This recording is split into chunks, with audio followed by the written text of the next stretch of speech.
What's going on, everybody? Welcome back to another Land Sports Show. I'm your host, Kevin Suds. We've got a trio tonight. With me is Mr. James Elfritz and Mr. Clarence Wilson. How you guys doing tonight? We're here. We're ready to talk some SummerSlam. We're ready to talk, what else? The Olympics. Let's talk some, there's nothing going on in politics. Nobody's talking about it. So maybe we'll dive into that too. I might have to leave in the middle of this. Because I might get a call for my VP, my vice president nomination. So if I got to jump, I got to jump, Eric. I get it. Yeah, James, you might be solo on that one. Yeah. All right, so we talked a lot of Guardians last week with the roundtable, mid-season roundtables. Not going to touch too much on them tonight. Not a whole lot to talk about. Came out of the gate in the second half with a 7-0 win, and then the last two nights had three total hits and 2 losses, and much of the same tonight, down 4-1 to the Tigers. So they're limping out of the All-Star break. We were all hoping that they'd get back on track after the break, but not looking so. Me and my 100 win prediction maybe cursed them. Trying to be Mr. Optimist and see what happens. Well, the Guardians are down 4-1 right now to Detroit at Progressive Field. Carrasco doing what Carrasco does, gives up runs, top of the 6th, but he's at 88 pitches, so he's trying to eat up innings the best he can as the team tries to figure out if we're going to improve this rotation or not. As we talked last week, we're going to bring guys up from the minors. We're going to make trades. It's going to be an interesting trade deadline to see how aggressive the team is. Matthew Boyd, who they brought in coming off Tommy John surgery, the veteran lefty, made his first rehab appearance with Akron the other day. Went 4 innings, gave up 1 run and 5 strikeouts. Looked good, so expect him to join the rotation here after a couple more rehab starts. So get hopefully a little bit of a shot in the arm there, and then we'll see if they do anything.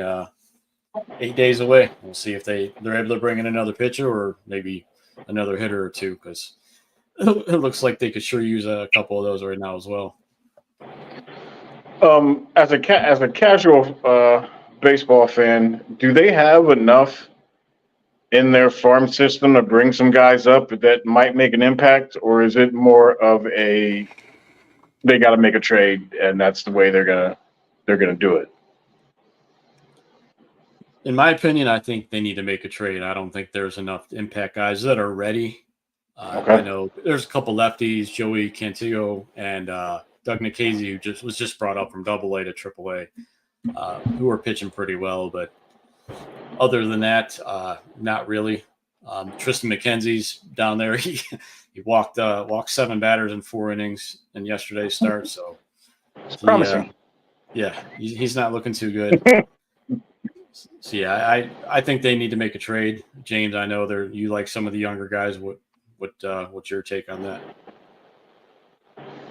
What are we going to pay? We're obviously going to have to overpay for anybody because of the way the market is right now, and there's only so many teams that are going to be actual sellers. So, and what you're competing against the Yankees and the Dodgers, all these teams that have the payroll advantages, but also they can just go out and make trades, trade away prospects, and once the prospects grow up with another team, they can look to sign them as free agents. So it's just a different philosophy, but I honestly don't know. This one's tough because they were talking about 2016. I was listening to Zach Meisel talk about it last night, and they talked about how the team just got a hot streak in June, and they decided at that time what they had. And I think just the way where they felt they were going to be in the league, that they were a little more aggressive.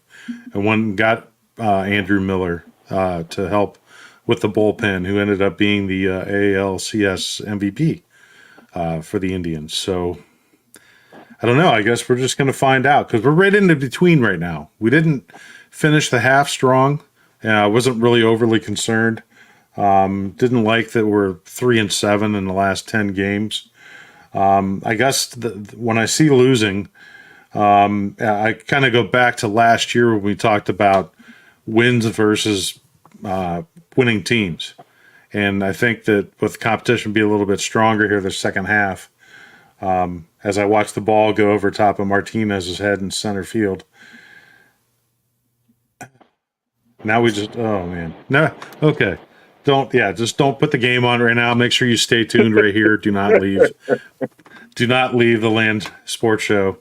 But I don't know. We'll find out. I don't have, honestly, I don't have any confidence either way.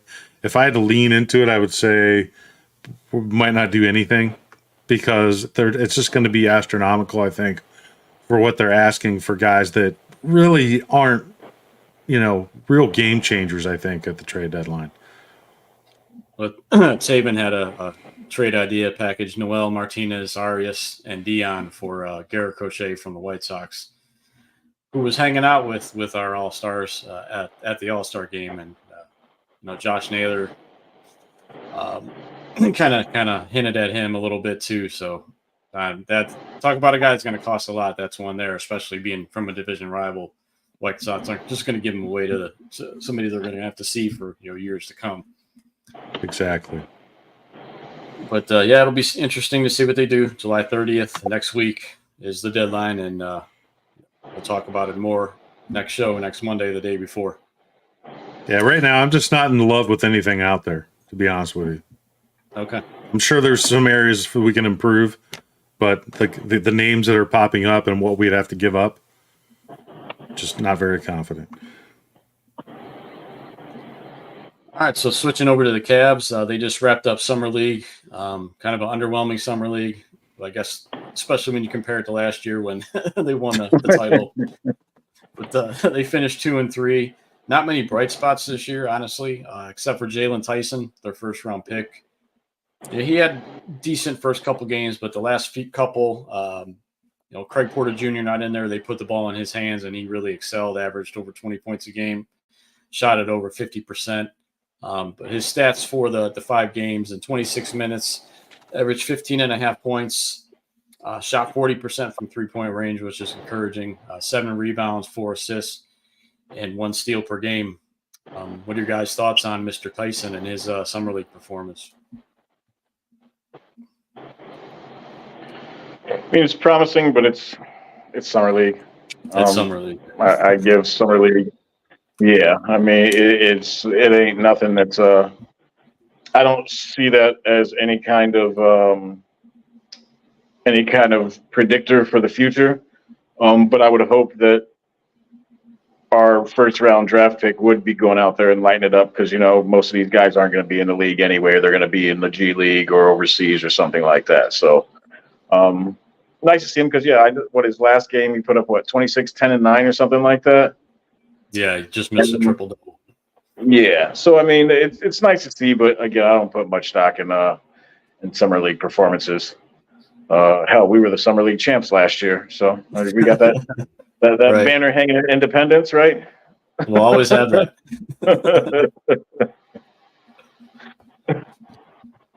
I mean, I've seen more success of Tyson in Vegas from Iron Mike. So, yeah, I'm with you, Clarence. I don't think Summer League, a lot to put into it. We saw what Bates did last year. We saw what Isaiah Mobley did last year, but how that translated into the season, there was nothing there. So it's basically Cleveland Charge basketball during the summer in Vegas, probably paying, crazy ticket prices to go see the Cleveland Cavaliers.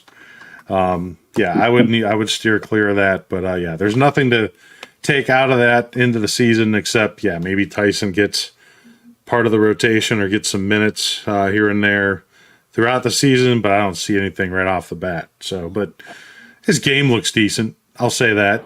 He kind of reminds me of in a very small sample size of what I saw. It kind of reminds me maybe a little bit of a Rick Fox type player.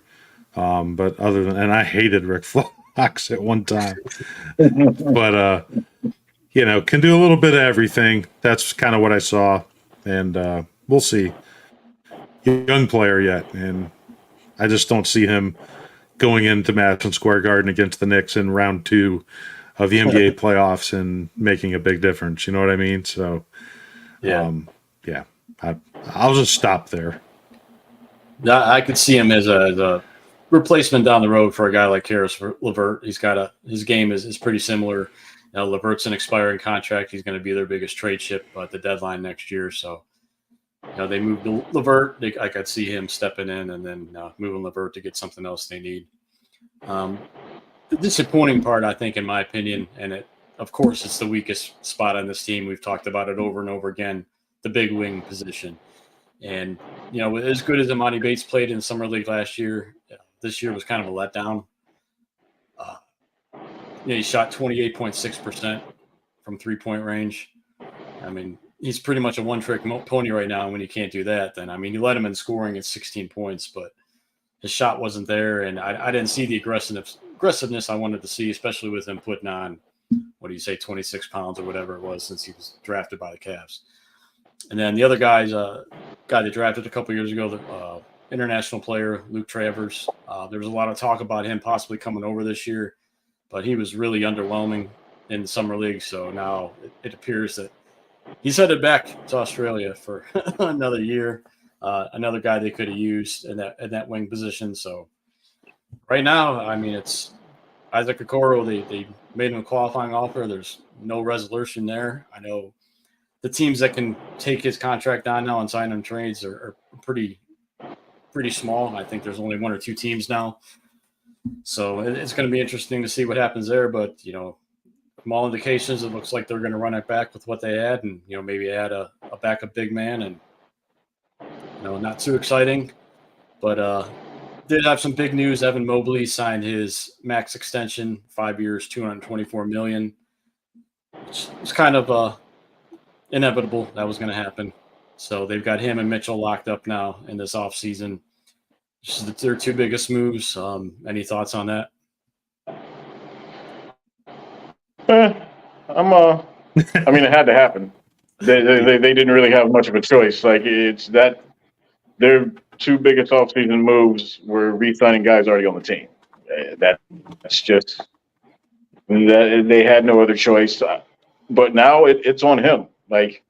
For them to get noticeably better, it's on Mobley to, I guess, finally take that next leap. I've said it a million times that I feel like while you had to make the deal for Spider, you had to. You're getting a number one option, a superstar. So you have to make that trade.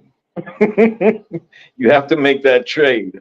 But I feel like it stunted the growth. Of Mobley. But now they've got no other option but to get him involved in the offense. So let's see what happens. But I'm happy he's locked in. No matter what, he's a walking double-double. But I need to see that offense come around. Well, I guess after Kenny Atkinson takes Team France to the gold medal, raises that the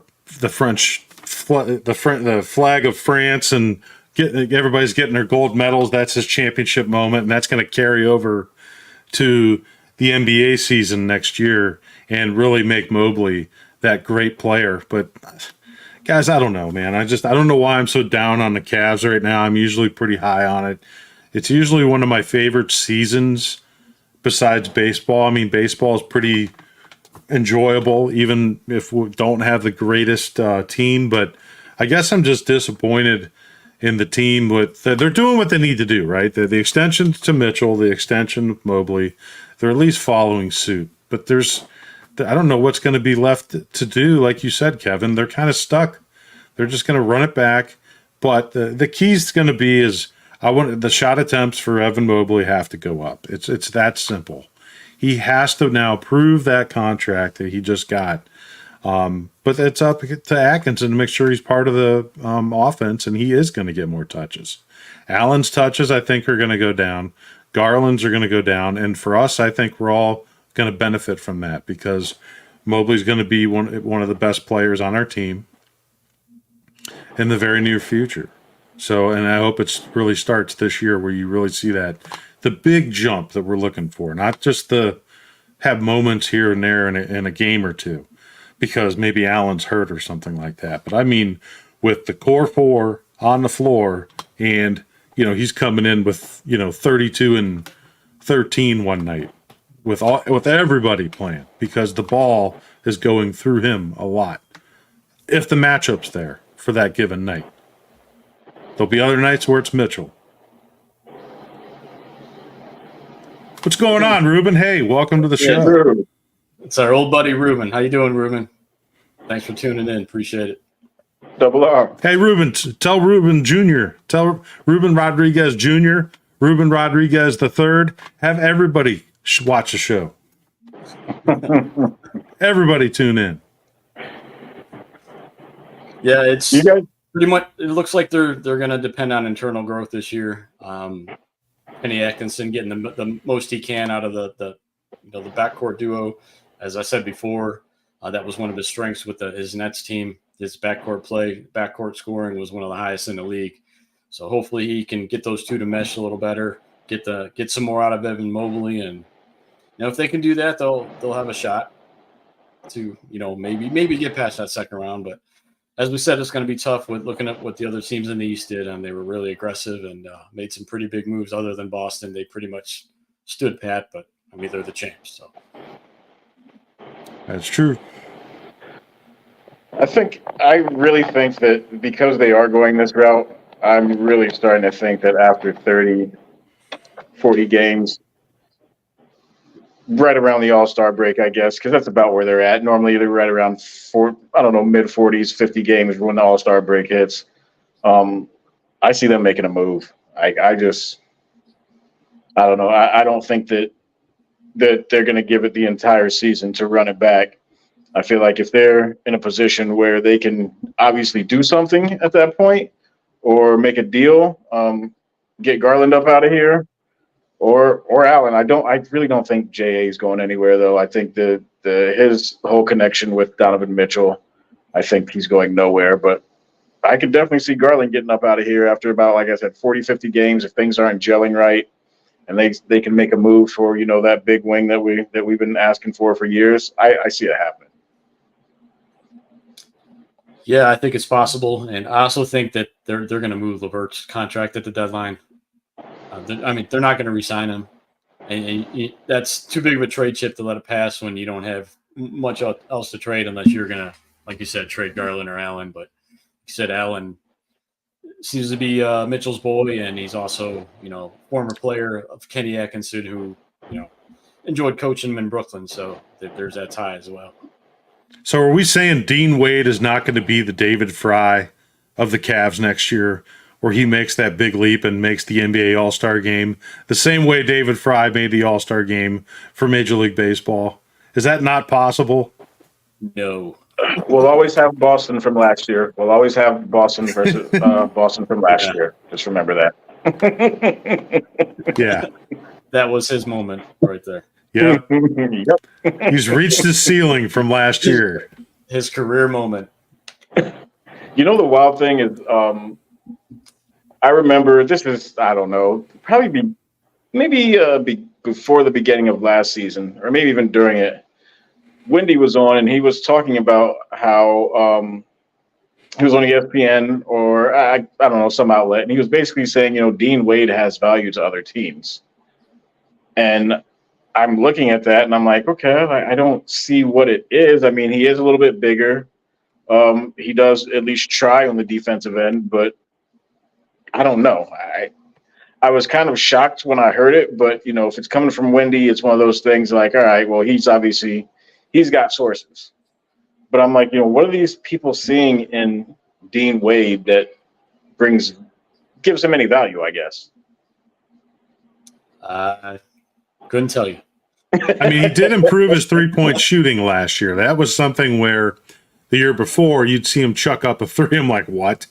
And then last year, he did have a few times where he looked good, and there's improvement. These guys are young players. They got a chance, but still, like I said, the ceiling's only so high for him, right? He could be a great bench guy at probably tops. So yeah.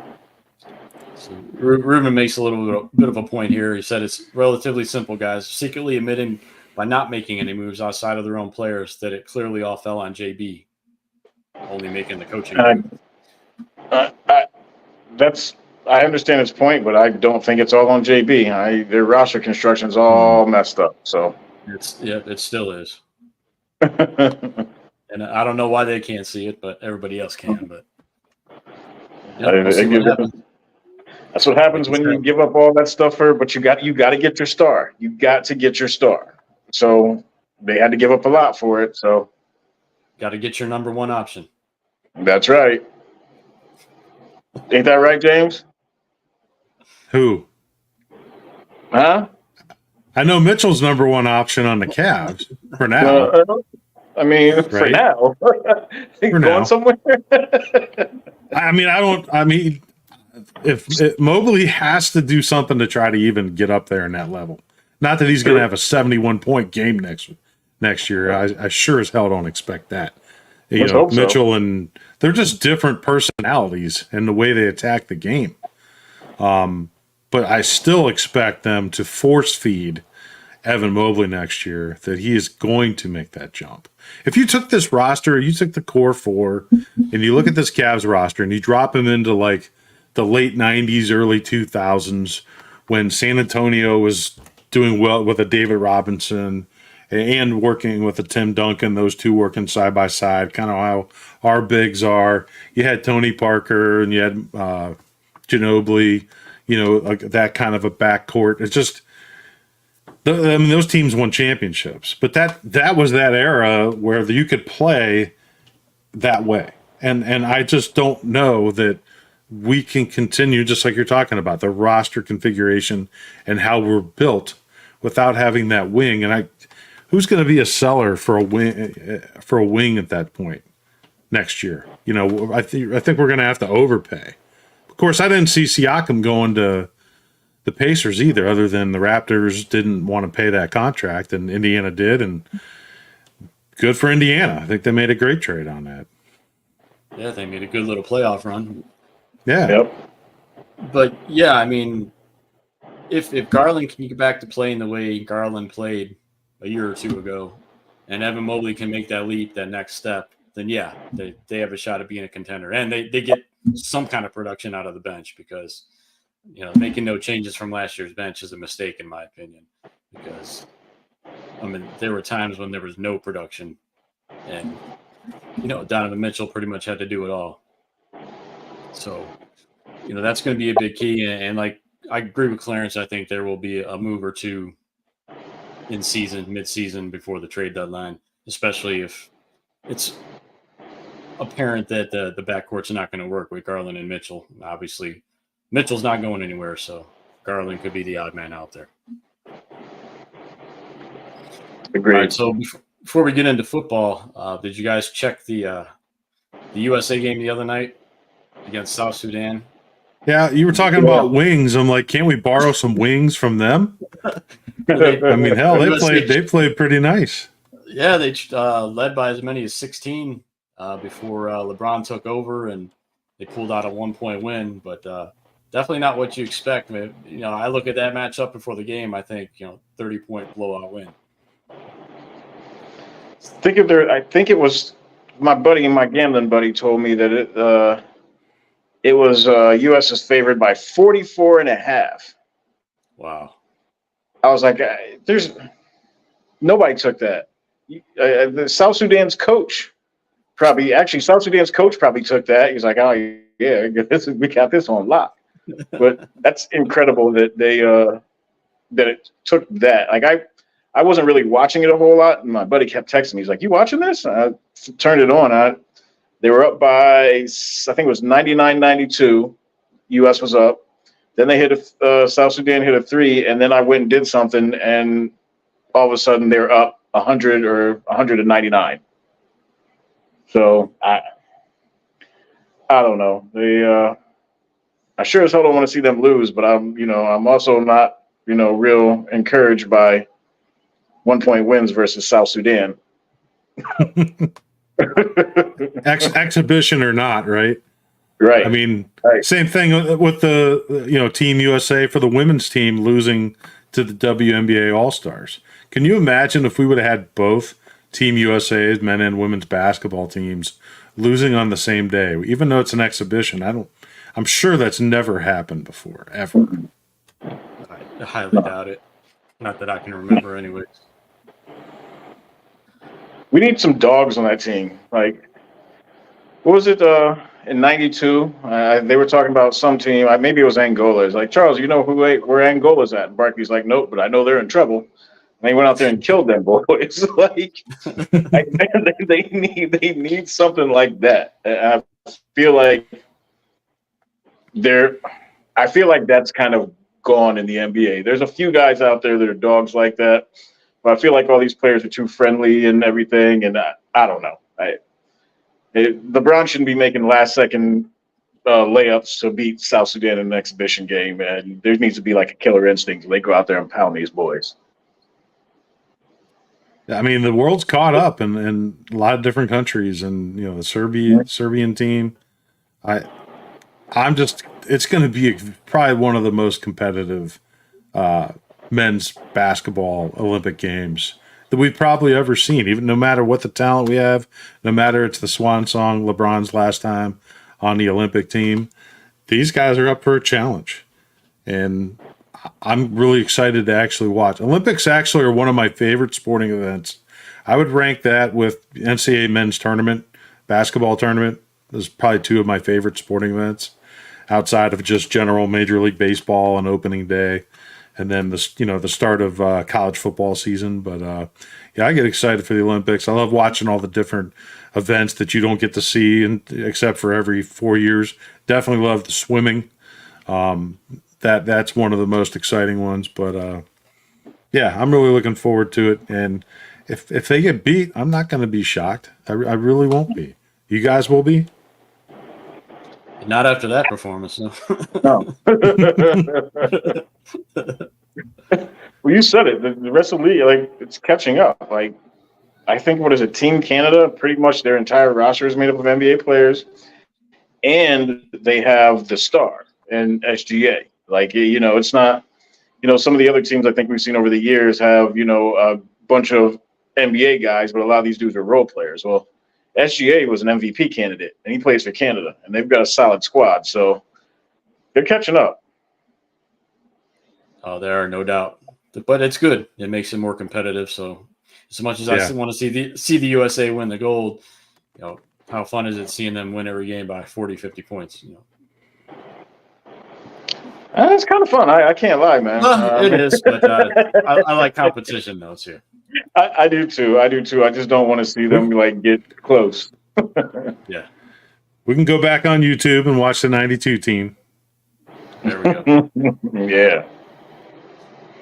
All right, so it's almost that time of the year, guys. Browns camp opens up for the rookies tomorrow. I think we all saw the picture of Nick Chubb doing his lifting. Just amazing to see how far he's come. I don't know if he's going to be ready to play.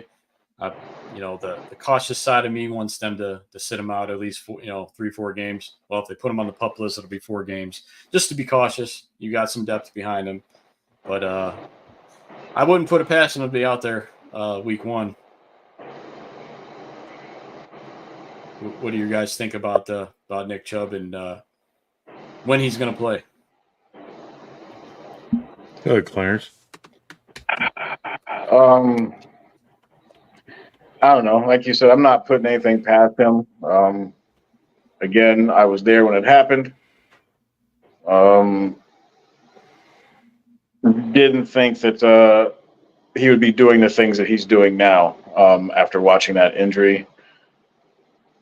I kind of lean towards Kev. Like, I'd rather see him sit, first 3 or 4 games of the season. But the Browns are in a position where they got to come out the gate and win. It's a tough schedule. You open with Dallas. I have a feeling I have a feeling that I just call it Dallas. They're just the Southern Browns with a little bit more success than us. But obviously, anything And bad cheerleaders. Yeah. I mean, but anything bad that can happen to the Cowboys, that shit happens to the Cowboys. Let's just be honest. So, shout out to my Cowboy fans out there. I know some of y'all are watching.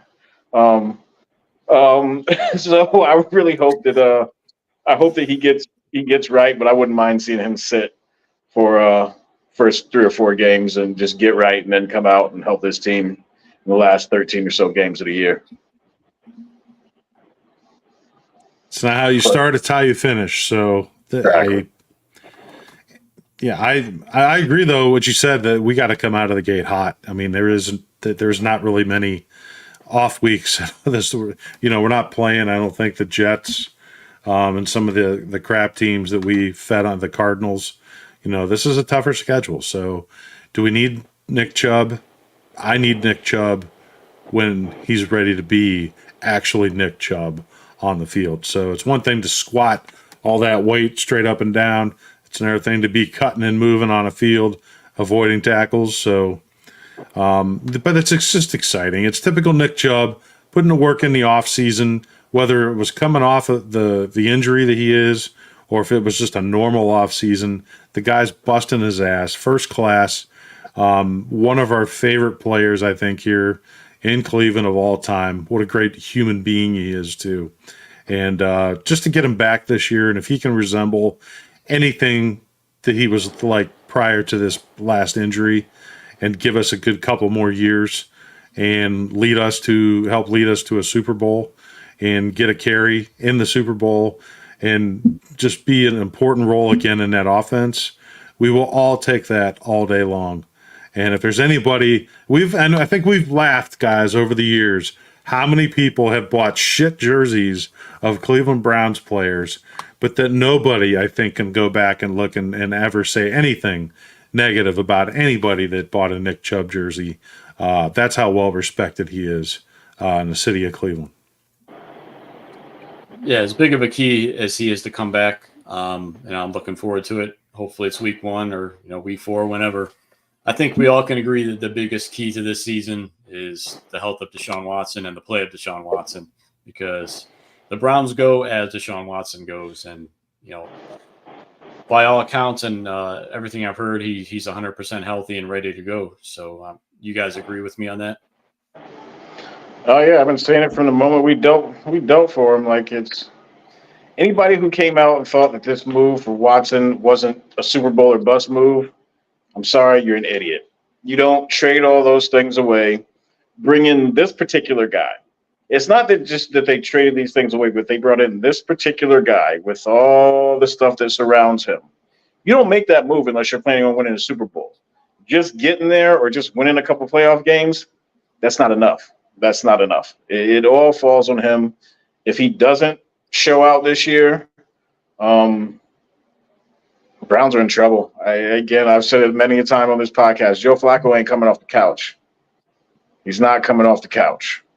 So hopefully he's right. I hope he's right. You didn't hear, Clarence?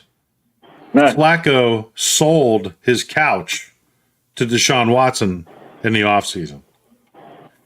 He should have sold it to Jameis.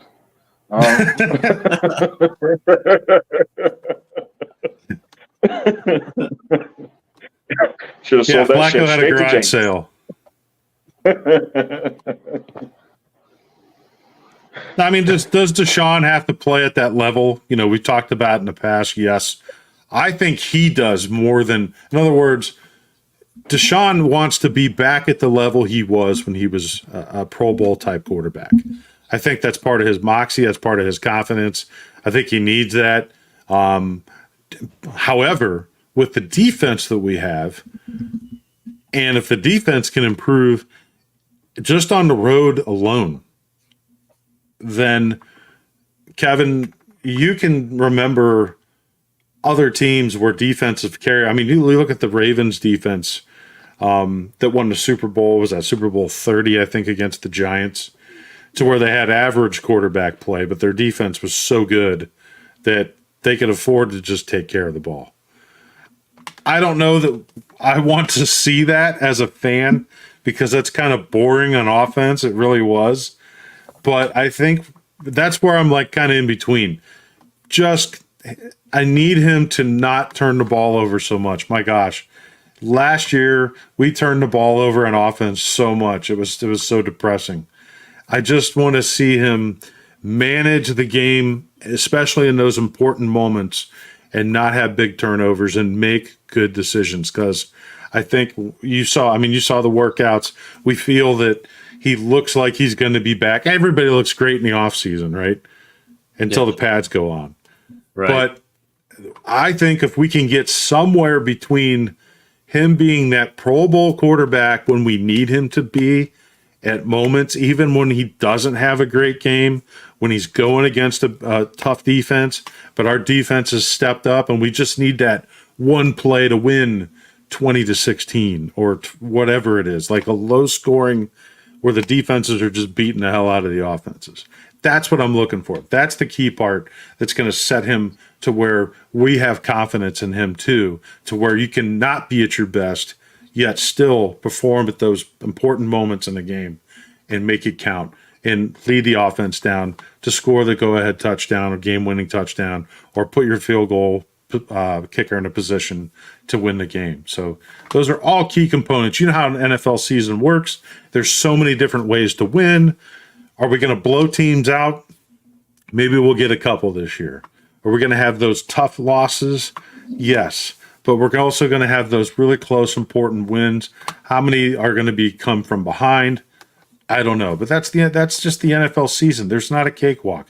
I've read different things this offseason about how this team should just be able to go out there and dominate. This isn't college football. We don't have a bunch of cupcakes on our schedule. That's just not it. You're going to have to learn to overcome adversity if we want to be an AFC North champion, let alone a Super Bowl champion. So we're going to have to make those changes on how we win games, how we develop. The chemistry's there, the culture's there. We seem like that's established now. Now, how do we fight through adversity and overcome and win games when you're not at your best? So you mentioned that Ravens team with the big defense that won the Super Bowl. You remember the quarterback for that team? Was it Dilfer?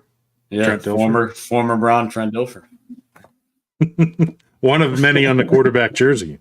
Yes. All right, Clarence. I think Clarence is back. Maybe. It's good. Yep, there he is. Welcome back. I'm back. Sorry, my phone said it was getting hot and shut off. Probably after I flipped off all them Cowboy fans, they probably got pissed and hacked my shit.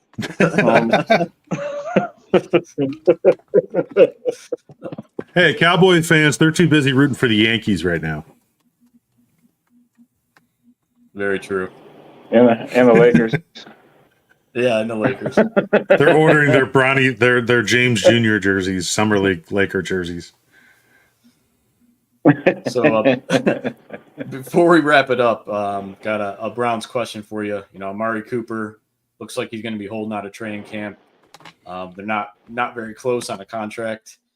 There's another guy in a similar situation who's 4 years younger in San Francisco, and Brandon Aiyuk.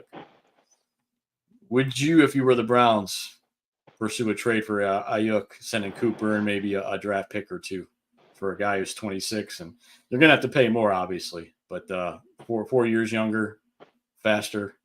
What are your thoughts on that? Clarence, are you there?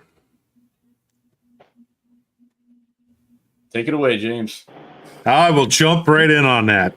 I say, yeah, I mean, it's not, to me, it's a fantasy football trade.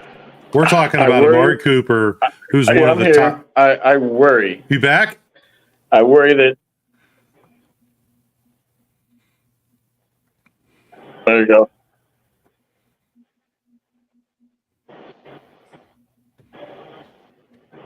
Are you there? I think I'm here. I never left, yo.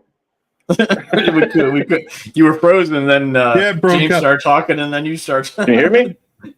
Yeah. I can hear you. Can you hear me? You got your 8-bit shirt on, your 8-bit brown shirt. Are you running live through your Nintendo? Your NES? It's hooked up through my my Sega Genesis. It's hooked up to my Sega Genesis. Now I worry Ayuk is a product of that system in San Francisco, where it seems they can just plug anybody in and they perform. Um, that worries me a little bit. I mean, we already know what Amari is. Like he's done it at how many stops now? Like he's a player. But I feel like, if you can just toss Brock Purdy's ass in there and he balls out and Debo does his thing and Ayuk's doing his thing and, obviously they added McCaffrey, but I just worry that he's a product of the system. So I would rather sign Amari and just keep him moving, quite honestly. But I mean, he is younger. I see why. He's younger. He has produced, but I don't know. I'm like I said, I just worry he's a product of the system. I'm honestly looking at it 100% as Amari Cooper is one of the leaders in that locker room. Quiet leader, but leads by example. The way he route runs, the way he handles himself, putting his effort out there, whether it's in the weight room, whether it's in the team meetings. I think that's something that you can't change that now. I think that Amari's embedded in our franchise right now. I think he will finish potentially his career in a Cleveland Brown jersey. Will he stay here to help build? Because if we don't win the Super Bowl this year and we just get that much closer, I think he's really, really gonna want to even stay here to help get us over the hump, because there's other players on that team that feel the same way, where we made that jump last year and now we need to just make those final couple jumps to get there. But yeah, Amari's a leader on this offense. I think a lot of the young receivers that we have need him to follow by example. I don't know that Brandon Aiyuk would be that guy. I don't think he would have the presence on the field of what Amari does. Even though Amari's closer to the end of his career than he is at the beginning, I think where we are as a team, he just fits, and it's only a matter of time before he's back on the sideline. I agree. He's a great fit here, and if he's not the best, he's one of the top 5 route runners in the NFL. I mean, the guy just knows how to get open. He may not be as fast as he once was, but he's got good chemistry here, and like you said, he's one of the leaders. So let's hope AB can get that done, and it's not a distraction now going into training camp and the preseason. Yeah. Thanks, Cowboys, for giving them to us too again. Thank you. For nothing. Just killing the Cowboys tonight. I love this. This is one of my favorite episodes of the Land Sports Show of all time. My Cowboy fans out there, you know who you are. F the Cowboys. I won't say it. My mom might be watching, but yeah, you know what it is. All right, guys. I appreciate you tuning in tonight. Appreciate the 600 plus viewers that have tuned in. Absolutely. Thank you very much. We appreciate it. Appreciate all you guys. And gals. Even the bots. We love the bots too. Yeah, we love the bots too. They're all viewers. All right, so next week we'll be looking. We'll be coming at you the day before the trade deadline.